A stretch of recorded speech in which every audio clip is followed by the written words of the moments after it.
Never seen a diamond in the flesh. I cut my teeth on wedding rings in the movies, and I'm not You will ever be queen. my dress. No, I don't. No. Why? No postcode envy, but every song's like gold teeth, gray goose dripping in the bathroom, bloodstains, ball gowns, trash in the hotel room. We don't care. We're driving Cadillacs in our dreams, but every bride's like crystal, made back diamonds on your timepiece, jet planes, islands, tigers on a gold leash. We don't care. We aren't caught up in your love affair.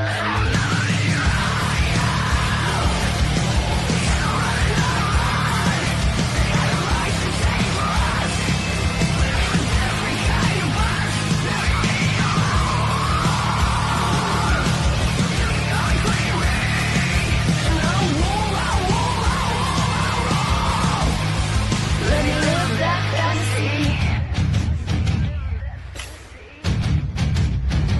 My friends and I, we've cracked the code.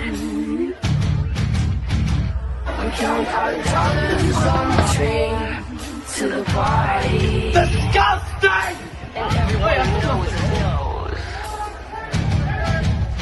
that we're fine with it. We didn't go but every single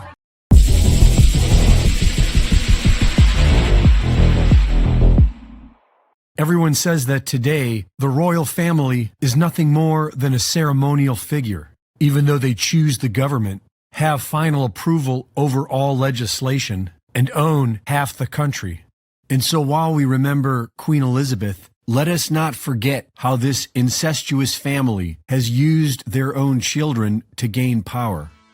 Parliamentary lawfare over trading rights between England and Scotland led to the first iteration of the United Kingdom in 1707 and created the legal groundwork for George of Hanover to be crowned King of England and Ireland in 1714. He was 55 years old, married to his first cousin, and didn't speak any English because he was from the German House of Hanover. The English people were not happy about this, and his coronation was met with riots all across the country, followed by years of rebellions. His grandson, King George III, inspired the American Revolution, and when his granddaughter Victoria married her first cousin, Prince Albert, the House of Saxe-Coburg and Gotha took sway over the country. Throughout the First World War, the people of England were questioning the loyalty of the German bloodlines who ruled over them, which prompted the royal family to change their name to Windsor in 1917. 9 years later, Queen Elizabeth was born, who was initiated into the Druid Order in 1946, married Prince Philip of Nazi bloodlines in 1947, and gave birth to Charles in 1948. In 2010, William Coombs, survivor of Canada's infamous residential schools where the mass graves of children were found, claimed to have witnessed Queen Elizabeth and Prince Philip visit the Kamloops Residential School in 1964, where they took 10 of the children away with them, never to return. A year later, William Coombs dies in the hospital.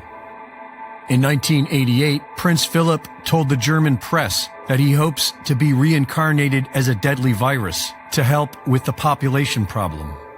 And his son, King Charles, likes to joke on television how he is related to Dracula. His Royal Highness Prince Charles, who can trace his ancestry back to Romania's dark and distant past. The genealogy shows that I'm descended from Vlad the Impaler, you see. So I do have a bit of a stake in the country. As it were. These royals are the result of an incestuous breeding program wherein children were used as a way to gain power over the masses.